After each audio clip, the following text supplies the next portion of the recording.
ACC teams this offseason, going by conference. We're in the third one that we're doing so far here on Ballard Sports Media. And today we're going to be looking at the North Carolina Tar Heels. Let's go.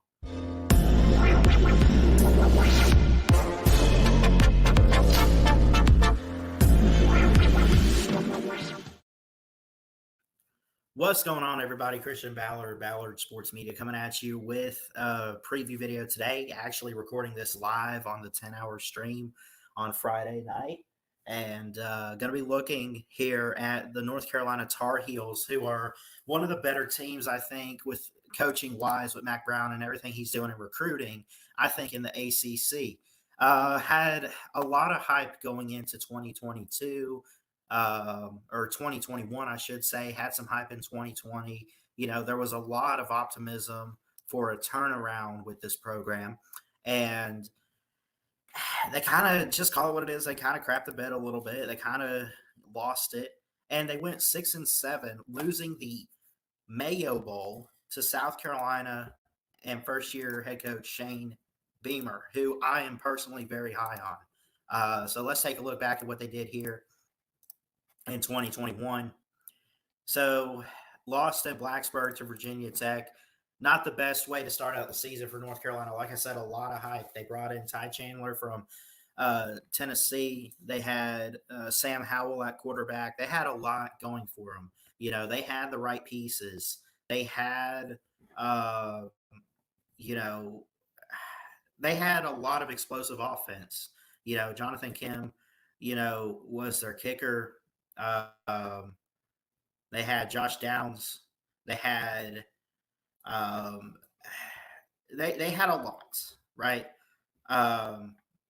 But honestly, half of their season, I don't think, looking at it here, they lost all of their games on the road.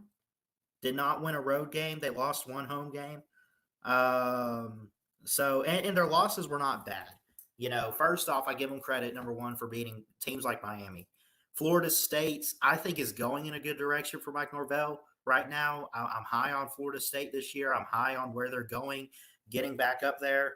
But was it really that bad of a loss? Was it that good of a loss? Was it the timing? I don't know. I mean, you came off a win against your in-state rival in Duke. You lost to Georgia Tech. You lost to Virginia Tech to open the season. You lost in overtime to Pitt. You lose to Notre Dame. Overall, I'd say that this is shocking.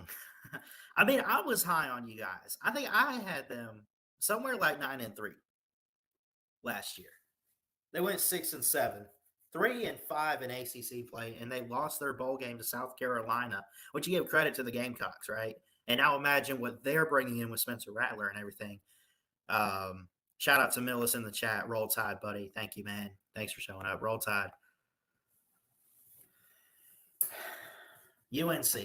Let's take a look at what they got coming in this year, though, real quick. 2022. Florida A&M. At App State, that could be tricky. Not a bad team, not a bad program. I think you still got Chase Bryce over there, who was at Clemson, then Duke, and now App State. At Georgia State, you better win that one. Bye week, Notre Dame, Virginia Tech, at Miami, at Duke, bye week. They get 2 bye weeks. Lucky bastards. Pitt, Virginia, at Wake, Georgia Tech, and NC State. Here's the thing. I think you got to be proud of how the schedule sets up in some ways. You do have some tough calls in there. Notre Dame, Pitt could be tricky. At Virginia, is Virginia going to take a step forward? Georgia Tech should be no problem for you guys. Like I'm saying, I don't expect them to fall off, right? Athlon Sports put out an article back in March from John Kine. March 16th, 2022, North Carolina football, 3 reasons for optimism of Tar Heels. Number 1 is Mack Brown has brought an abundance of talent inside, right? Key contributors, Raymond Bohasic, Kamari Morals, Giovanni Biggers, Recruiting exploded in Chapel Hill. 2020 class was ranked number 14th, headlined by Tony Grimes and Josh Downs.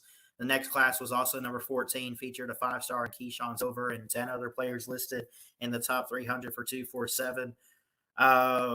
Travis Shaw is a 5-star. Zach Rice is a 5-star. They had recently a number 11 class, just barely outside the top 10. Back to my assessment, talent is there in North Carolina, but it's still young, right? Do you trust Mack Brown, though? I think absolutely you trust him. Man,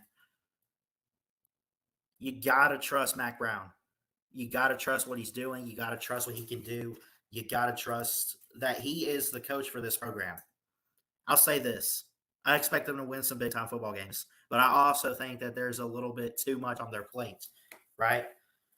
I'm going to go ahead and throw up that they go 8-4, and I think their losses will be Notre Dame, Miami, Wake Forest, who brings back Sam Hartman and company, and in-state rival NC State.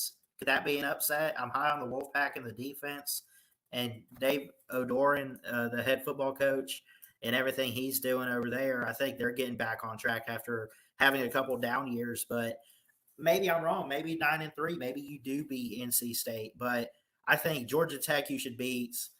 Duke you should handle. Pitt, I'm going to say they beat Pitt in their homecoming game. Virginia Tech, I think they could handle. At Miami, that's a loss there. At App State could have some killer teams. They could have some good teams and pull some upsets. But we'll see. But anyways, I love you guys. Jesus loves you. Continuing on with the 10-hour stream. But as for this North Carolina preview video, I'm going to stick to 8-4 for the Tar Heels in Chapel Hill, North Carolina. And we'll see what they do. I love you guys. Jesus loves you. Keep your head up. God bless. And like I always say, roll tide. Ballard Sports Media. Check it out. Love y'all. Peace.